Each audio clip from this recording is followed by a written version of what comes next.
حضرت معاویہ صحابی ہیں، کاتب وحی ہیں، حضور کے برادر نسبتی ہیں، صالح ہیں، ام حبیبہ بہن ہے ان کی جو حضور کی زوجہ محترمہ ہے، ان کا مقام بہت بلند ہے، لیکن ہم انہیں خلفائے راشدین میں شامل نہیں کرتے، اس لیے کہ ان کا جو خلافت کو اختیار کرنا یا حکومت اختیار کرنا یہ قبائلی عصبیت کی بنیاد پر تھا، باہمی مشورے کی بنیاد پر نہیں تھا۔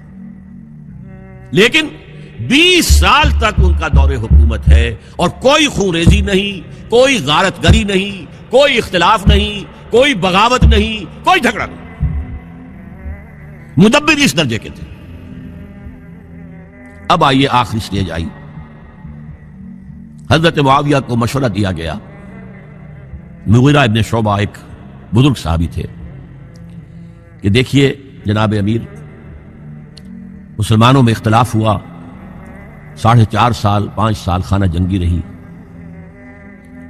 اب اگر پھر معاملہ آپ کے انتقال کے بعد ایسے ہی چھوٹ گیا تو اختلافات ہوں گے، جھگڑے ہوں گے، مختلف دعوے دار سامنے آئیں گے، جنگیں ہوں گی، پھر دوبارہ جو ہے فساد ہو جائے، آپ کسی کو نامزد کر دیجیے، اور پھر مشورہ دیا اپنے بیٹے یزید کو نامزد کر دیجیے۔ حضرت معاویہ ریلیکٹنٹ رہے، لیکن اس کے بعد انہوں نے مان لیا اور فیصلہ کر لیا۔ یہاں میں چاہتا ہوں کہ بات سمجھ لیں اچھی طرح، اس معاملے میں اگر آپ حضرت معاویہ کی نیت پر شک کریں گے تو مجھے آپ کے ایمان پر شک ہو جائے گا، نیت پر نہیں، غلطی ہو سکتی ہے، صحابی ہیں، نیت غلط نہیں تھی، نیت کیا تھی؟ اور میں سمجھتا ہوں 100% درست ہے کہ اب اتنا پانی گزر چکا ہے پل کے نیچے سے وقت کے دریا میں کہ بارے صحابہ سب رخصت ہو چکے، اب اکثریت 9 مسلموں کی ہے، عصبیتیں بھی ہیں، قبائلی عصبیتیں ختم تو نہیں ہوئی، لہذا جب تک کوئی قبائلی عصبیت پیچھے نہیں ہوگی حکومت کے، حکومت نہیں چل سکے گی۔ یہ ابن خلدون کا لفظ ہے، عصبیت، کوئی چیز جو جوڑے آپ کو۔ تو دینی عصبیت اب کمزور پڑ گئی ہے، اس لیے کہ حضور نے جن کو تربیت دی تھی وہ اب گئے، اکثر و بیشتر گئے۔ اب اگر ایسے ہی چھوڑ دیا گیا اور کوئی قبائلی عصبیت پشت پر نہ آئی تو پھر خانہ جنگی ہوگی، 5 سال تک ہوئی۔ اس بنا پر انہوں نے اسے صحیح سمجھا۔ آپ اختلاف کر سکتے ہیں، صحابہ کی رائے سے اختلاف ہو سکتا ہے، لیکن آپ ان کی نیت پر شک نہیں کر سکتے۔ بہرحال واقعہ کیا ہے تاریخی اعتبار سے کہ یہ 10ویں سال میں نامزد کر دیا یزید کو اپنے بعد خلیفہ کے لیے، ولی عہد۔ اس وقت تقریباً سب نے بات مان لی سوائے 5 افراد کی۔ وہ 5 افراد بہت اہم تھے، بہت اہم۔ ابو بکر اہم ترین آدمی تھے، ان کے بیٹے عبد الرحمن ابن ابو بکر۔ عمر نمبر 2 تھے عبداللہ ابن عمر، زبیر عبداللہ ابن زبیر، عباس عبداللہ ابن عباس، اور حسین ابن علی۔ حضرت حسن کا انتقال ہو گیا۔ اہل تشیع کا کہنا یہ ہے کہ زہر دیا گیا، واللہ اعلم، میں کچھ نہیں کہہ سکتا، میں کوئی تاریخ کا محقق اس معنی میں نہیں ہوں، میں موٹی موٹی باتیں جانتا ہوں۔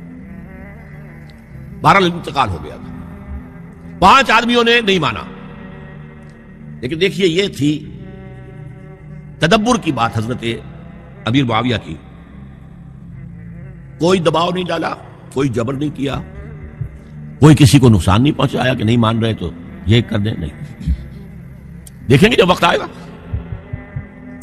جب وقت آیا حضرت معاویہ کے انتقال کے بعد، اب ایک صاحب جا چکے تھے، حضرت عبد الرحمن ابن ابی بکر فوت ہو چکے، اب 4 رہ گئے، 3 عبادلہ، عبداللہ ابن عمر، عبداللہ ابن عباس، عبداللہ ابن زبیر، ایک حسین ابن علی رضی اللہ تعالی عنہم اجمعین۔ جب بیعت ہو گئی یزید کی تو اب ان کے درمیان اختلاف ہوا۔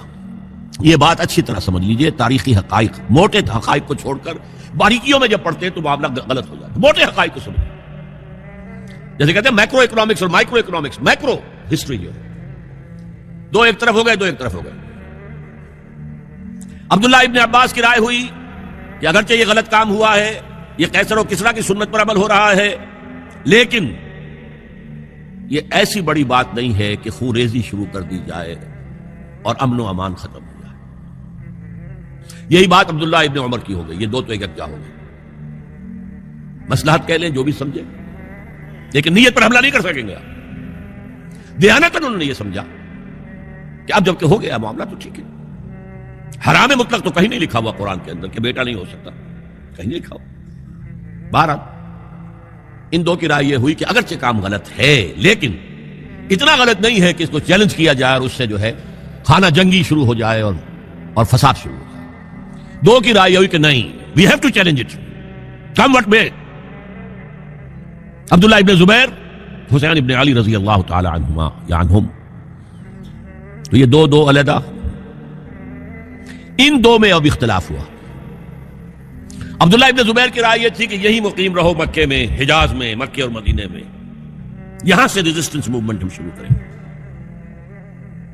کیونکہ یزید کی خلافت تو دمشق میں تھی, بہت دور. حضرت حسین کو خطوط آ رہے تھے کوفے سے.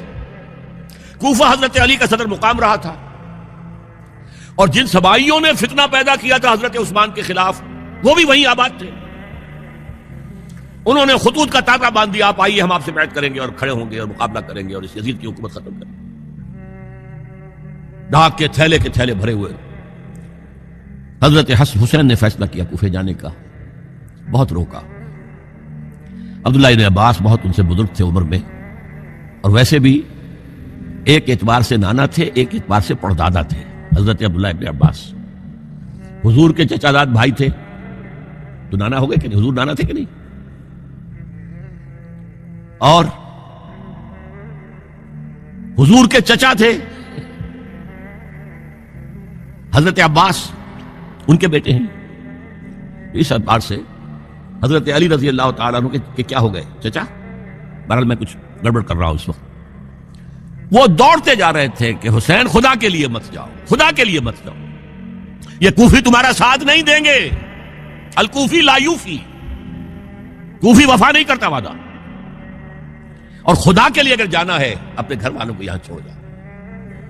بس حضرت حسین پر رضی اللہ تعالی عنہ جو ایک کیفیت تھی, انہوں نے سب باتوں کو نظر انداز کیا. وہاں ہزاروں لوگوں نے, مسلم بن عقیل جو حضرت حسین کے نمائندے کی حیثیت سے پہلے گئے تھے, ان کے ہاتھوں پر بیعت کیا, وہ خطوط آ رہے ہیں, تو اور بھی بات پختہ ہو گئی. ابھی راستے ہی میں تھے کہ پتہ چلا کہ ابن زیاد گورنر بن کر آیا ہے, اور اس نے جو وہاں پر تشدد کیا ہے اور ڈنڈا برسایا ہے, سب بیعت توڑ کے گھروں میں چھپ گئے, اور مسلم بن عقیل جو ہیں وہ بے یار و مددگار شہید بھی کر دیے گئے. حضرت حسین نے ارادہ کیا کہ واپس ہو جائے مدینے کی طرف. اب مسلم بن عقیل کے بیٹے جو ہیں, وہ عرب کی ایک غیرت ہے, ایک آنر جسے آج کل کہتے ہیں, ہم اپنے باپ کا بدلہ لیے بغیر نہیں جائیں گے. اور حضرت حسین کی شرافت اور مروت, یہ لوگ میرے ساتھ آئے تھے نا, میرا ساتھ دے رہے تھے, اب میں ان کے ساتھ کیسے چھوڑوں. بہرحال وہ حادثہ فاجعہ ہو کر رہا, اور اس میں سب سے بڑا سبب جو بنا ہے وہ میں چاہتا ہوں جس کی طرف کسی کی نگاہ نہیں گئی. افسوس یہ ہے کہ میرا اس پر جو کتاب چاہے سانحہ کربلا وہ آؤٹ آف پرنٹ تھا. کوشش تھی کہ آج یہاں وہ پیش کیا جاتا, مختصر ترین, لیکن آپ دیکھیں گے کہ کلیئر ہو جاتی ہے ہسٹری. دو کتابچے ہیں, شہید مظلوم, میرے نزدیک مظلوم ترین شہید حضرت عثمان رضی اللہ تعالیٰ, اور سانحہ کربلا, بہت بڑا سانحہ, اس میں کوئی شک نہیں. حضرت حسین کے صبر اور مثابرت اور استقلال اور شجاعت مثالی ہے تاریخ کے اندر. اپنے سامنے جو ہے اپنے ایک ایک کر کے چراغ گل ہو رہے ہیں, خاندان سارا ختم ہو رہا, شیرخوار بچے شہید ہو رہے. وہ تو ایک بچہ بیمار تھا, حضرت علی بن حسین زین العابدین رحمت اللہ علیہ, وہ بچا ہے. لیکن اصل میں شرافت اور مروت جو ہے وہ بسا اوقات اپنی شرافت کی وجہ سے مار کھا جاتی ہے. حضرت حسین سے میرے نزدیک یہ ایک اسٹریٹجک مسٹیک ہوئی کہ جب کوفیوں کا لشکر سامنے تھا تو وہاں کھڑے ہو کر ایک ایک کا نام لے گا, فلاں ابن فلاں, کیا تم نے مجھے خط نہیں لکھا تھا؟ اے فلاں ابن فلاں, کیا تم نے مجھے خط نہیں لکھا تھا؟ سب کے راز فاش کر رہے ہیں. اور دیکھو یہ میرے پاس یہ تھیلے بھرے ہوئے تمہارے خطوں کے موجود ہیں, تم نے مجھے بلایا اور میں آیا.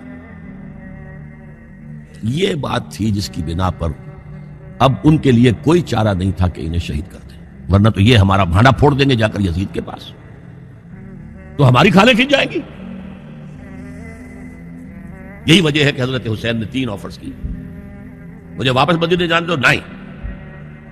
مجھے یزید کے پاس جانے دو, نہیں. مجھے کہیں اسلامی سرحد پر بھیج دو، میں وہاں پر کافروں سے جنگ کرتے ہوئے زندگی ختم کر لوں گا، نہیں، ہیئر اینڈ ناؤ بیٹھ کرو۔ یہ حضرت حسین کی شرافت، غیرت، حمیت، مروت اس کے خلاف تھا، لہذا انہیں شہید کیا گیا۔ اور پھر خیموں کو آگ لگائی گئی۔ یہ نوٹ کیجیے کیوں لگائی گئی۔ اگر تو یہ غصے اور انتقام میں اور وینجینس میں ہوتا تو حضرت علی بن حسین زین العابدین کو بھی شہید کرنا چاہیے تھا، نہیں کی۔ اگر یہ اس طرح کا معاملہ ہوتا تو خواتین کی بے حرمتی ہوتی، نہیں ہوئی۔ یہ خیمے کیوں جلائے؟ تاکہ وہ جو ایویڈنس ہے وہ ختم ہو جائے۔ ہمارے خلاف یہ جو ڈاکومنٹری پروف لیے پھر رہے ہیں، خیمے جلیں گے اور یہ تھیلے بھی جل جائیں گے اور یہ خود بھی جل جائیں گے اور ہم بچ جائیں گے۔ یہ ہے میرا تجزیہ۔ بہرحال اس میں کوئی شک نہیں کہ تاریخ انسانی کے عظیم حوادث میں سے وہ ہے، اور میرے نزدیک حضرت حسین رضی اللہ تعالیٰ عنہ کا اختلاف کر سکتا ہے، جو چاہے کرے، حضرت حسین سے اختلاف کرے اور اتفاق کرے حضرت عبداللہ ابن عمر، عبداللہ ابن عباس کے ساتھ، تبھی ٹھیک ہے۔ اور اگر حضرت عبداللہ ابن عباس اور عبداللہ ابن عمر سے اتفاق کرے اور حضرت حسین ان سے اختلاف کرے، تبھی شک ہے۔ معصوم کوئی نہیں، ہمارے نزدیک معصومیت خاصہ نبوت ہے، نبوت ختم ہوئی حضور پر، معصومیت ختم۔ غلطی ہر ایک سے ہو سکتی ہے اور آپ رائے رکھ سکتے ہیں، لیکن کسی صحابی کی نیت پر حملہ نہیں کریں گے آپ۔ صحابی کی نیت پر حملے کا مطلب کیا ہے کہ محمد صلی اللہ علیہ وسلم تزکیہ نفس نہیں کر پائے۔ یہ ریفلیکٹ کرے گی حضور کی اس پوری کی پوری جد و جہد پر کہ شخصیت سازی نہیں کر پائے محمد صلی اللہ علیہ وسلم، نہیں، معاذ اللہ ثم معاذ اللہ ثم معاذ اللہ۔ بہرحال یہ ہے تاریخ کے اعتبار سے ہمارے ہاں جو عظیم ترین ذی الحج کے مہینے میں حضرت عثمان شہید ہوئے تھے۔ 28 ذی الحج کو حضرت عمر پر حملہ ہوا تھا، 1 محرم کو ان کی شہادت ہوئی تھی، 10 محرم کو یہ سانحہ کربلا پیش آیا تھا۔ یہ ہماری اس ابتدائی تاریخ کے اہم لینڈ مارکس ہیں جنہیں ہم شہادت کے نام سے جانتے ہیں، لیکن میں اب پھر دوبارہ کہوں گا یہ اللہ کی راہ میں قتل ہوئے۔ وَلَا تَقُولُوا لِمَن يُقْتَلُ فِي سَبِيلِ اللَّهِ أَمْوَاتٌ بَلْ أَحْيَاءٌ وَلَٰكِن لَّا تَشْعُرُونَ وَلَا تَحْسَبَنَّ الَّذِينَ قُتِلُوا فِي سَبِيلِ اللَّهِ أَمْوَاتًا بَلْ أَحْيَاءٌ عِندَ رَبِّهِمْ يُرْزَقُونَ۔ لیکن وہ شہادت علی الناس کی ذمہ داری جو مجھ پر اور آپ پر ہے، حضرت حسین کو یاد کر لیں، حضرت عثمان کو یاد کر لیں، ان کے لیے کوئی رنج اور غم کا اظہار کر لیں، اس سے کچھ حاصل نہیں ہے۔ حاصل تو یہ ہے کہ شہادت علی الناس کی تیاری کیجیے، اپنی ذاتی زندگی میں آج سے گواہی دیجیے اللہ کے بندے ہونے کی، اپنے عمل میں، اپنے قول میں، اور کوشش کیجیے کہ مل جل کر اس ملک کے اندر وہ نظام برپا کریں کہ جو شہادت علی الناس دین حق کے ایک کامل نمونے کے طور پر دنیا پر حجت قائم کر دے کہ دیکھ لو اپنی آنکھوں سے یہ ہے وہ دین حق جو محمد لے کر آئے تھے۔ اللہ تعالیٰ مجھے اور آپ کو اس کی توفیق عطا فرمائے۔ باقی یہ کہ یہ کیسے ہوگا اس پر تو میری کتابیں پہلے بھی تقاریر میں کر چکا ہوں، وہ منہج انقلاب نبوی وغیرہ وہ ہے، ان کا مطالعہ کیجیے۔ بارک اللہ لی و لکم فی القرآن العظیم ونفعنی و ایاکم بالآیات والذکر الحکیم۔